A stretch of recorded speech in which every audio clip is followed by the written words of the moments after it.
Et dans différentes villes de l'Irak, suite aux attaques, 27 personnes ont perdu leur vie et 39 personnes ont été blessées. De plus, à Alep, des personnes ont perdu leur vie. Ensuite, à Houmous, une attaque a été faite à une école. Là-bas, 5 étudiants et 7 personnes ont perdu leur vie.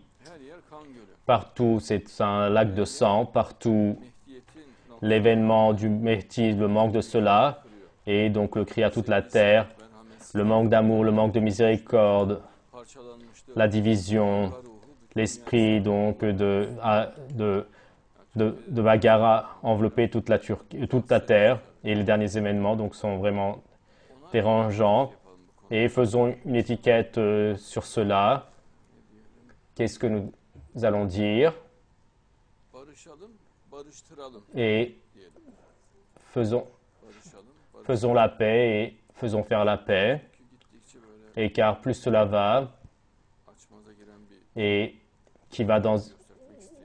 Il y a des personnes qui veulent montrer une attitude qui va dans une impasse. Ceci n'ira pas.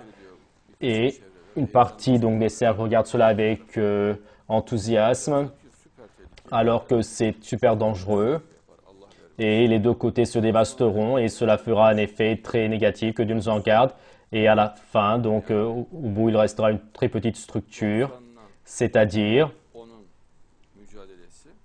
90 et 10, donc la lutte de 90 et 10, et dévastera les 90 et également les 10, car les musulmans, donc la lutte les uns contre les autres, Dieu a interdit cela. Dieu donc dit, dans une telle situation, je vous ferai vaincre. Si vous affairez les uns contre les autres, j'enlèverai la force de vos mains.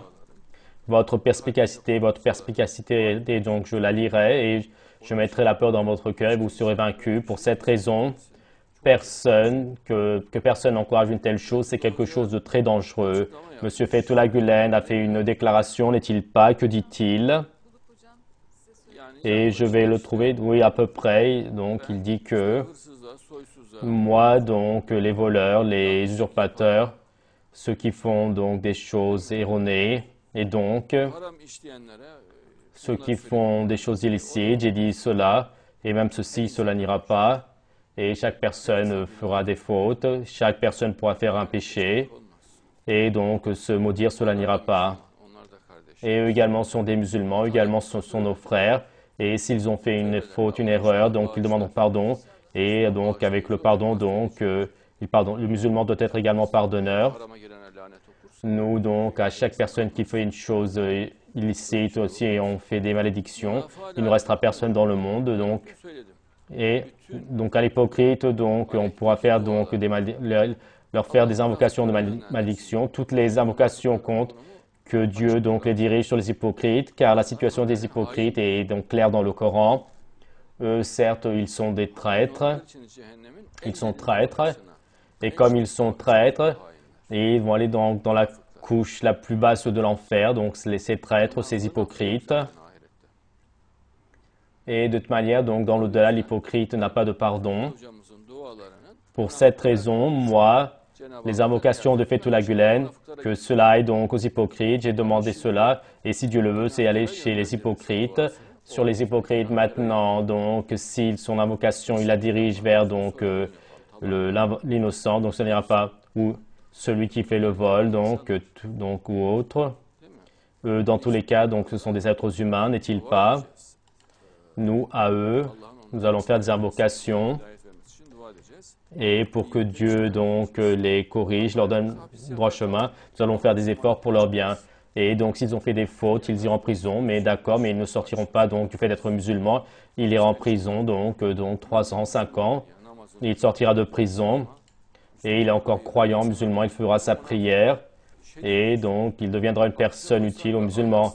Mais l'hypocrite est donc et violent, donc même si tu le mets en prison, il fait de l'immoralité même dehors, donc il est constamment derrière donc l'oppression, la tyrannie, il ne laisse pas respirer les musulmans constamment, donc il court derrière les choses, la tyrannie, les choses basses, pour cette raison que les invocations de Fethullah Gülen soient sur les hypocrites, si Dieu le veut, donc ces invocations sont parties sur eux, c'est-à-dire, et le musulman peut entrer dans tout type de péché, donc s'il entre, il demandera pardon, de toute manière, donc le musulman demande pardon jour et nuit, Et donc, le musulman, une de ses caractéristiques les plus claires, c'est de pardonner. Et dans le verset Dieu, pardonne et ordonne le bien et détourne le visage des mauvaises personnes. Comme ceci est notre qualité, nous on va agir selon notre qualité que voici.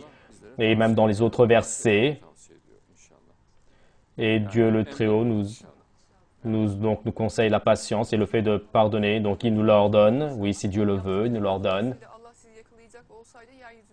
Et, et suite à ce que vous avez fait, si Dieu vous donc saisirait, il ne resterait personne donc sur terre. Oui, c'est très clair. Dieu le Très-Haut veut donc que les croyants donc soient sauvés. Donc, il dit demander pardon. Et par conséquent, donc maudire de telles personnes, il faut éviter cela. Et il faut demander à Dieu le droit chemin, le fait qu'il pardonne. Et si Dieu le veut, pour qu'il ne réitère pas cela, Dieu le Très-Haut à eux, il faut donc, ce qui sera joli, c'est de demander à Dieu qu'il leur donne la force et la puissance, oui. Car Dieu dit que il n'insiste pas dans le péché tout en le sachant. Donc, le croyant peut faire le péché, mais il n'insiste pas dans le péché. Et donc, Dieu ne dit pas qu'il ne peut pas, il ne fait pas le péché, il peut entrer dans le péché, mais il n'insiste pas, une erreur. Donc, il peut faire une erreur de jeunesse, ou sinon, même une personne dans la maturité peut faire cela. Et donc, il va souhaiter le pardon de Dieu. Et les croyants vont faire des invocations pour que Dieu lui pardonne. Et pour son droit chemin, nous allons faire des efforts. Mais pour qu'il soit un bon musulman, nous allons faire des efforts.